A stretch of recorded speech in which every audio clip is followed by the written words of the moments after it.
Chapter 9. Lenina felt herself entitled, after this day of queeriness and horror, to a complete and absolute holiday. As soon as they got back to the rest house, she swallowed 6 half-grammy tablets of soma, laid down on her bed, and within 10 minutes had embarked for lunar eternity. It would be 18 hours at the least before she was in time again. Bernard meanwhile lay pensive and wide-eyed in the dark. It was long after midnight before he had fell asleep. Long after midnight. But his insomnia had not been fruitless. He had a plan. Punctually on the following morning at 10 o'clock, the green-uniformed octoroon stepped out of his helicopter. Bernard was waiting for him among the agaves.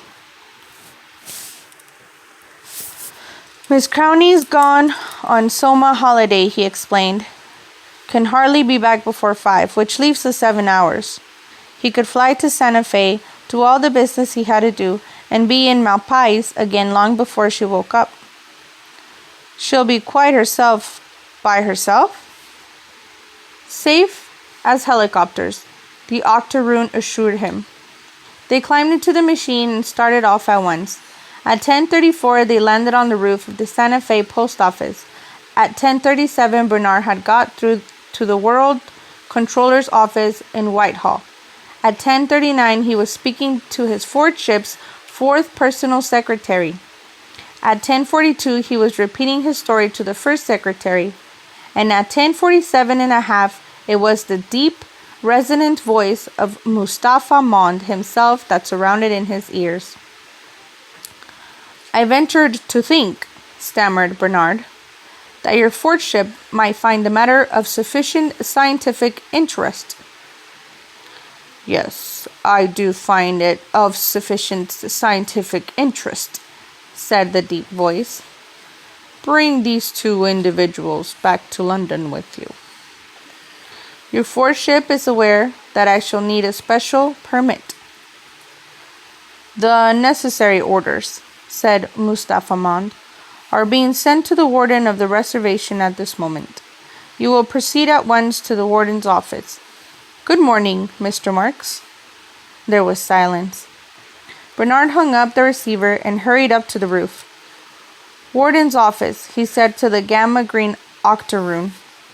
At 10:44, Bernard was shaking hands with the warden.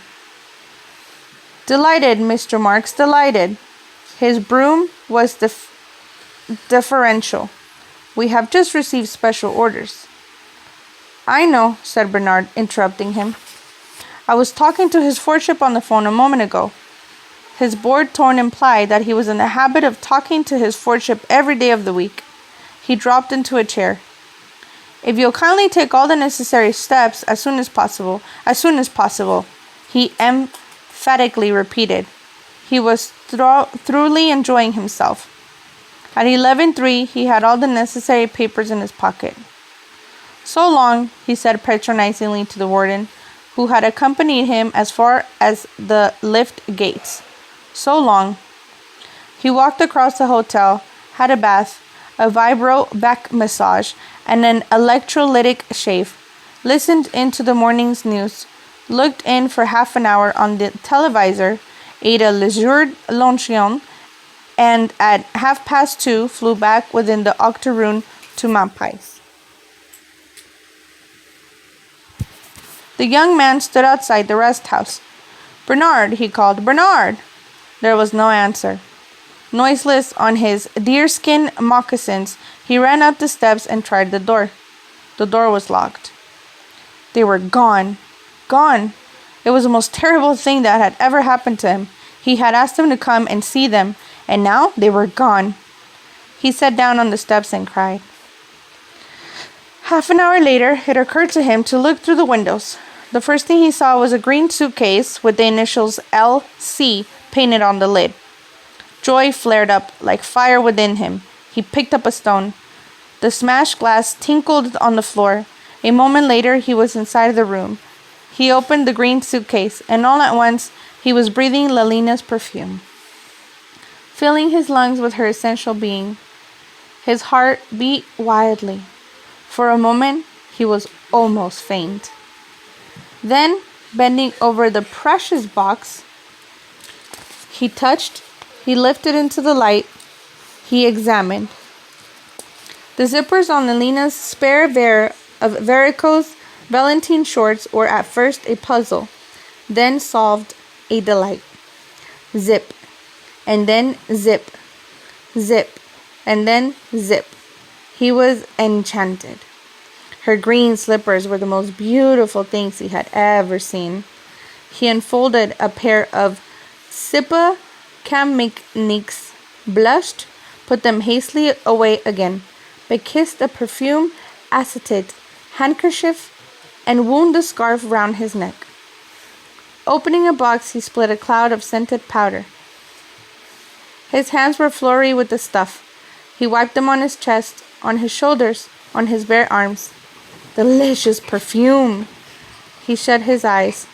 He rubbed his cheek against his own powdered arm, touch of smooth skin against his face, scent in his nostrils of musky dust, her real presence.